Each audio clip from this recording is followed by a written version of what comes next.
Hello student, mass case MSQ lecture में हम आज उसके आगे कंटिन्यू क्वेश्चन को डिस्कस करेंगे। हमारा सब्जेक्ट है मॉस। ठीक है, मॉस सब्जेक्ट है तो उस मॉस सब्जेक्ट के न्यूमेरिकल से है। पहला एमसीक्यू आपके पास है, in power correlation for agitated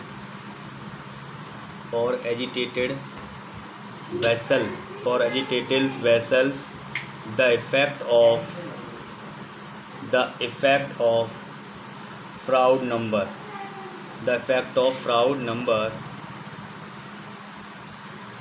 appears.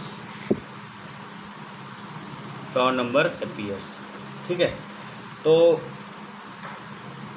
हमेशा ध्यान रखिए, अगर पावर कोरिलेशन हो रहा है और आपका जो वेसल है वो एजिटेटेड वेसल्स है, और उस समय हमें क्या करना है, इफेक्ट देखना है फ्राउड नंबर के लिए।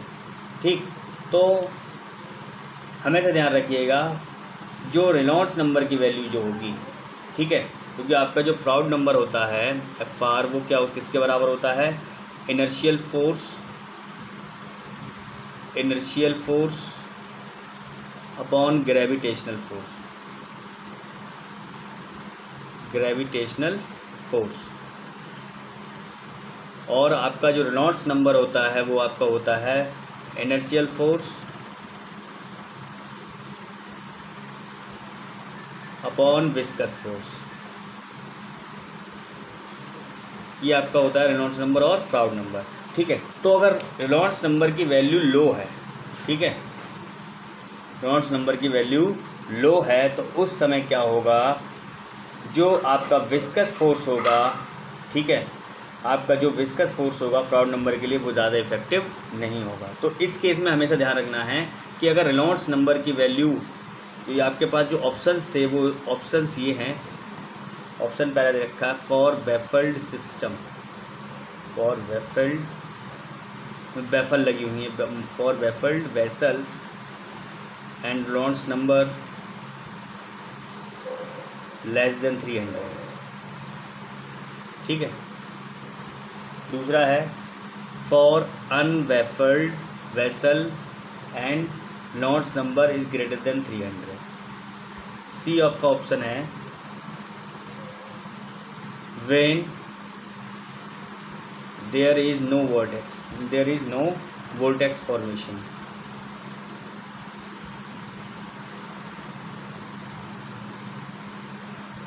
डी आपका ऑप्शन है व्हेन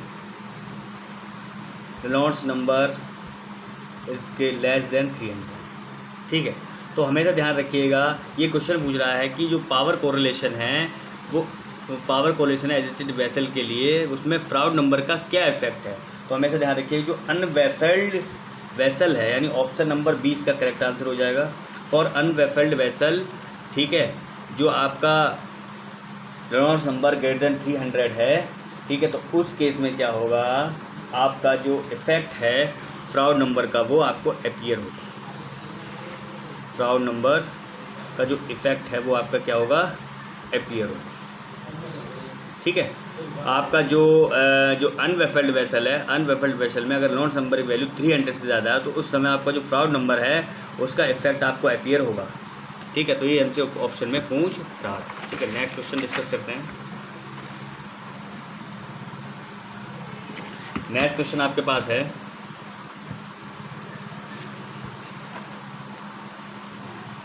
कि आपका क्वेश्चन है इस प्रकार,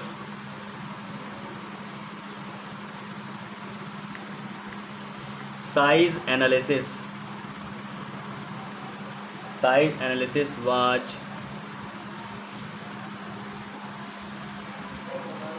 was carried out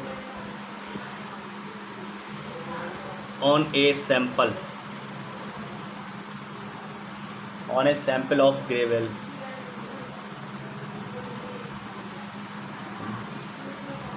The data for mass fraction xi and average particle dia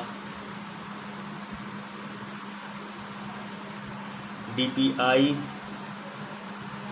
of the fraction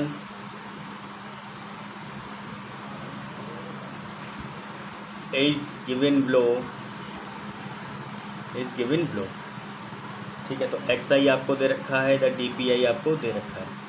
xi आपके पास है 0.2, 0.4, 0.4. ठीक है, और आपके पास dpi है 5,020. ठीक है, तो हमें क्या निकालना है इसमें 5, 10, 20. ठीक है, ये आपके पास dpi दे रखा है. तो ये हमारे पास चीज़ें गिवन है. तो हमें क्या करना है, size analysis carried out in sample of gravel. Size का एनालिसिस किया जाता है ग्रेवल के सैंपल के. उसके लिए मास फ्रैक्शन और एवरेज पार्टिकल डाया आपको दे रखा है. तो हमें क्या निकालना है, उसका मास फ्रैक्शन उसका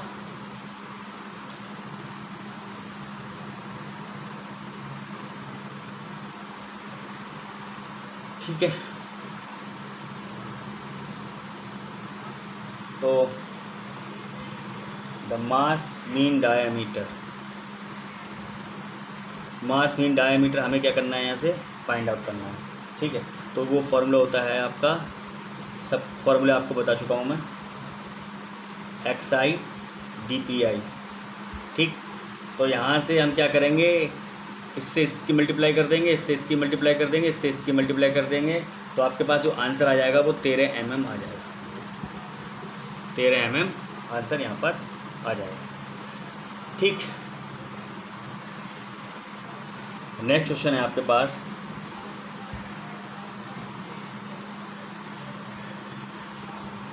the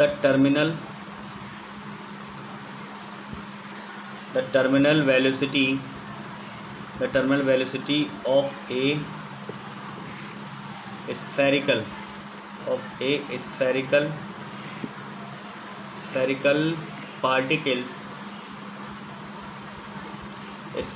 particles in gravitational settling. Gravitational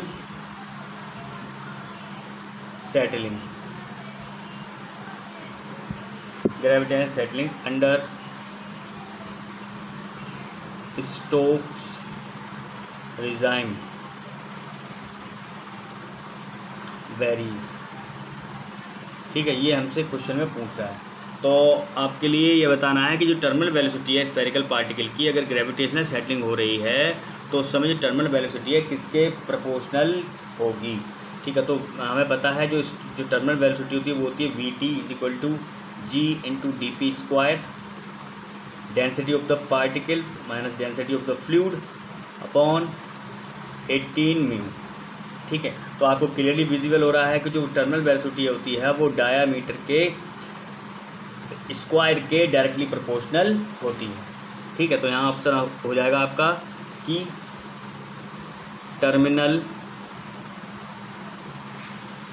terminal velocity is directly proportional with the square of the particle dia. ये आपका ऑप्शन का करेक्ट ऑप्शन यहाँ पर हो जाएगा. ठीक है, चलिए अब नेक्स्ट क्वेश्चन डिस्कस करते हैं. नेक्स्ट क्वेश्चन आपके पास है,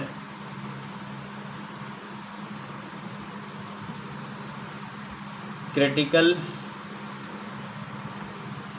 speed of A wall mill depends on. यानी जो क्रिटिकल स्पीड है वॉल मिल की वो किस पर डिपेंड करती है. तो हमें पता है जो क्रिटिकल स्पीड का फॉर्मूला होता है NC = 1/2π √of g over radius of the mill minus radius of the wall, इसके बराबर होता है. ठीक है। तो यहाँ पर क्या कर रहा है, जो क्रिटिकल स्पीड है वो केवल आपका क्या है, रेडियस ऑफ द वॉल और रेडियस ऑफ द मिल और रेडियस ऑफ द वॉल पर निर्भर कर रहा है। तो यहाँ से हम लिख सकते हैं, जो आपका ऑप्शन हो जाएगा करेक्ट, कि critical speed of wall mill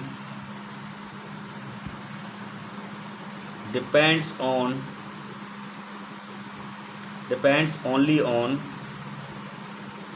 radius of mill, या इसको shall भी बोल सकते हैं, and radius of wall।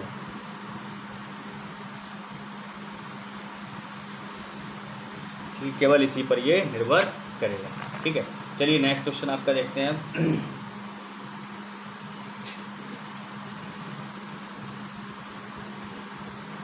Next question में आपका क्या है, match the equipment in column A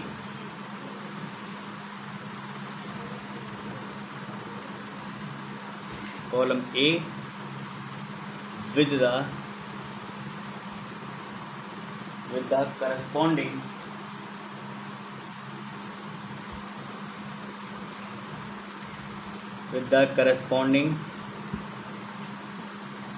process in B। ठीक है, तो ये आपके पास ये कॉलम है ए है, यहाँ पर ये आपके पास कॉलम बी है। ठीक है, ये आपके पास कॉलम ए और कॉलम बी है। तो पी में पहला है, ए में पहला है सेंट्रीफ्यूगल शिफ्टर।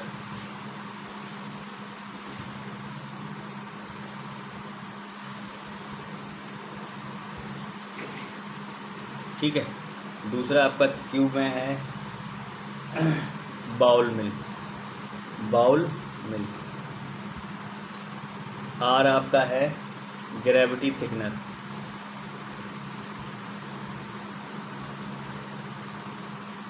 और एस आपका है 2R नीडर।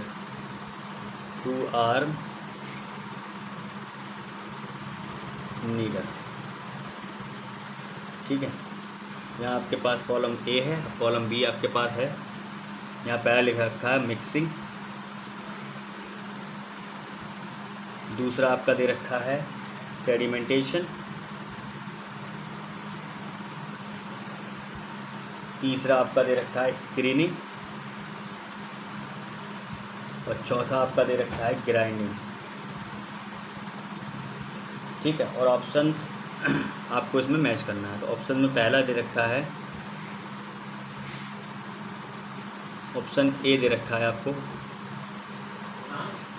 पी का फर्स्ट, क्यू का फोर्थ, आर का सेकंड, एस का थर्ड। बी ऑप्शन दे रखा है आपको पी का थर्ड, क्यू का फोर्थ, आर का सेकंड, एस का फर्स्ट। सी ऑप्शन दे रखा है आपको पी का फोर्थ, क्यू का फर्स्ट, आर का सेकंड, एस का थर्ड। और डी ऑप्शन दे रखा है आपको पी का फोर्थ, क्यू का थर्ड, आर का फर्स्ट, एस का सेकंड। ये आपके पास ऑप्शन दे रखे हैं। तो जो सेंट्रीफ्यूगल शिफ्टर है, ठीक है, सेंट्रीफ्यूगल शिफ्टर क्या है, आपका एक पाउडर स्क्रीनिंग मशीन होता है। ये सेंट्रीफ्यूगल शिफ्टर क्या होता है, एक पाउडर स्क्रीनिंग मशीन होता है, जिसको डिज़ाइन किया जाता है आपको मटेरियल में से जो फ़ौरन जो अलग मटेरियल हैं, ठीक है, उसको रिमूव करने के लिए। ठीक है, तो ये क्या है, एक सिंगल स्क्रीन के द्वारा हम इसका यूज़ करते हैं। ठीक, हम क्या करते हैं, इसमें सिंगल स्क्रीनिंग का हम इसमें यूज़ करते हैं। तो मतलब क्या है, जो सेंट्रीफ्यूगल शिफ्टर है वो एक तरीके से स्क्रीनिंग के काम आता है, क्योंकि ये क्या करता है, ये आपका पाउडर स्क्रीनिंग मशीन होती है, जिसको डिज़ाइन किया जाता है कि जो पाउडर में जो क्या कहते हैं, जो आपके यूजेबल पार्टिकल्स नहीं हैं, उनको कैसे हम निकालें, फॉरेन मटेरियल को बाहर निकालने के लिए। तो यानी कि आपका जो सेंट्रीफ्यूगल शिफ्टर है वो किसके काम आ रहा है, स्क्रीनिंग के काम आ रहा है। तो सेंट्रीफ्यूगल शिफ्टर स्क्रीनिंग का यानी पी का कौन सा हो जाएगा, थर्ड हो जाएगा यहाँ पर। तो पी का थर्ड किस में आ रहा है, ऑप्शन बी में। ठीक है, ऑप्शन डी। तो जनरली आपको ज़्यादा देखने की जरूरत नहीं है, क्योंकि पी में और किसी में थर्ड नहीं दे रखा है, तो यहाँ से जनरली आपका जो ऑप्शन हो जाएगा बी आपका करेक्ट हो जाएगा। लेकिन फिर भी हम समझ लेते हैं कि बाउल मिल किस काम आता है। जो आपका बाउल मिल है, बाउल मिल क्या है, एक परबलाइज और ग्राइंडिंग क्या है मशीन होती है, ठीक है, जिसके द्वारा हम कोल आदि जो मटेरियल कंबशन मटेरियल्स होते हैं उनको हम क्या करते हैं ग्राइंडिंग के लिए हम उसका यूज़ करते हैं, ठीक है। जनरली आपकी जो स्टीम जनरेटिंग आपकी जो फर्नेसेस होती हैं, ठीक है, पावर प्लांट में, उसमें हम बाउल मिल का यूज़ करते हैं। तो वहाँ पर जो कोल है उसको पल्वराइज करने के लिए हम क्या करेंगे, इसका यूज़ करेंगे। तो बाउल मिल में क्या होता है आपका ग्राइंडिंग के लिए यूज़ हो रहा है, तो यानी क्यू का फोर्थ हो जाएगा, यानी ऑप्शन में यहाँ पर बी में क्यू का फोर्थ भी आ गया, ठीक है, यहाँ पर क्या आ गया, क्यू का फोर्थ भी आ गया। अब हमारे पास क्या है, ग्रेविटी थिकनर। तो ग्रेविटी थिकनर क्या है, एक आपका वेस्ट वाटर ट्रीटमेंट में हम इसका यूज़ करते हैं ग्रेविटी थिकनर में, जो क्या करता है, जो आपके सॉलिड पार्टिकल उसको क्या करता है, कंसनट्रेट कर देता है, और आपको क्या है, उसको एक जो सॉलिड है उसको क्या करता है, सुपरिटेंडेंट कर देता है, मतलब सतह पर तैरने वाला उसको वो बना देता है। तो ग्रेविटी थिकनर क्या है, एक तरीके से आपके किसके लिए यूज़ हो रहा है, आपका जो ग्रेविटी थिकनर है आपका, वो आपका एक सेडिमेंटेशन टेक्निक है। क्या है आपका, सेडिमेंटेशन, क्योंकि वो वेस्ट वाटर ट्रीटमेंट में आपका काम आ रहा है। फिर आपका आता है 2 आर्म नीडर, ठीक है, 2 आर्म नीडर। तो 2 आर्म नीडर क्या है, ये आपका मिक्सिंग के लिए यूज़ किया जाता है, ठीक है। नीडर किसके लिए यूज़ की जाती है, मिक्सिंग के लिए, ठीक है। जो आपके हाईली विस्कस मटेरियल हैं उसमें आपको उसके लिए हम 2 आर्म मीटर के यूज़ करते हैं। तो 2 आर्म मीटर किसके लिए हो गया, मिक्सिंग के लिए। तो एस का फर्स्ट यहाँ पे ऑप्शन हो जाएगा आपका बी का, ऑप्शन बी आपका यहाँ पर क्या हो जाएगा, करेक्ट आंसर हो जाएगा, ठीक। और नेक्स्ट क्वेश्चन डिस्कस करते हैं।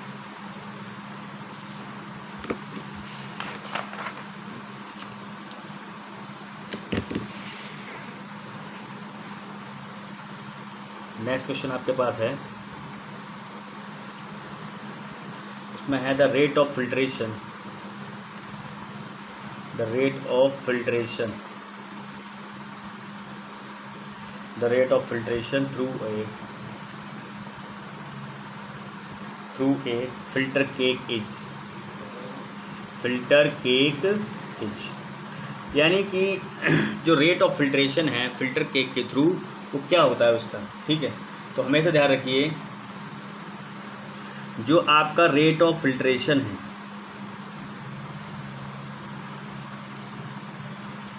रेट ऑफ फिल्ट्रेशन की जब भी हम बात करेंगे तो रेट ऑफ फिल्ट्रेशन में क्या क्या चीज़ आती है। रेट ऑफ फिल्ट्रेशन जो होगा क्या होगा, जो ड्राइविंग सरफेस होगा उसके डायरेक्टली प्रोपोर्शनल होगा, यानी rate of filtration is directly proportional to driving surface,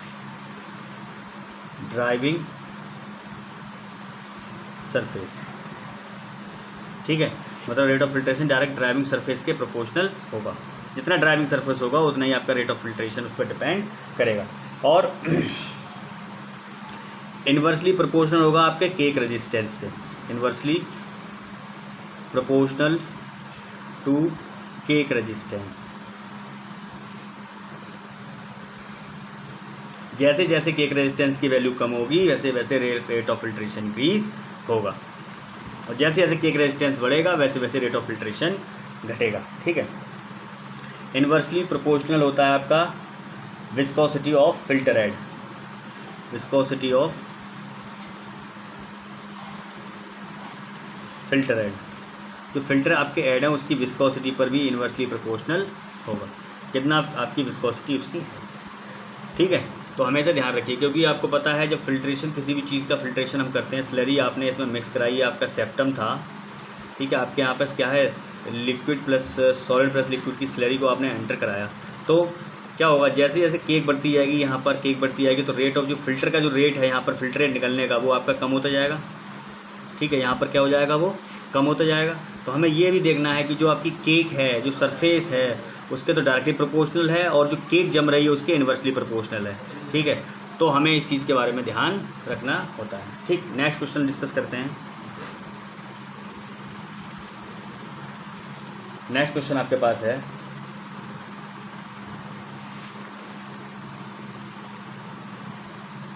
for incompressible sludge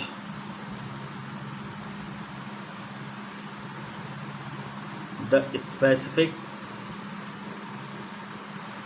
cake resistance is।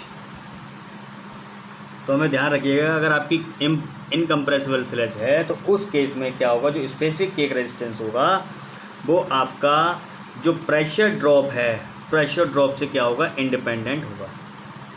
Pressure drop से इंडिपेंडेंट आपका होगा, इंडिपेंडेंट होगा, यानी प्रेशर ड्रॉप से उस पर कोई प्रभाव नहीं पड़ेगा। ठीक है, तो आज के मॉस के लेक्चर में इतना ही काफ़ी है। जब नेक्स्ट लेक्चर होगा तो हम उसमें और कुछ MCQ क्वेश्चन को डिटेल में डिस्कस करेंगे। आज के इतने काफ़ी। Thank you class.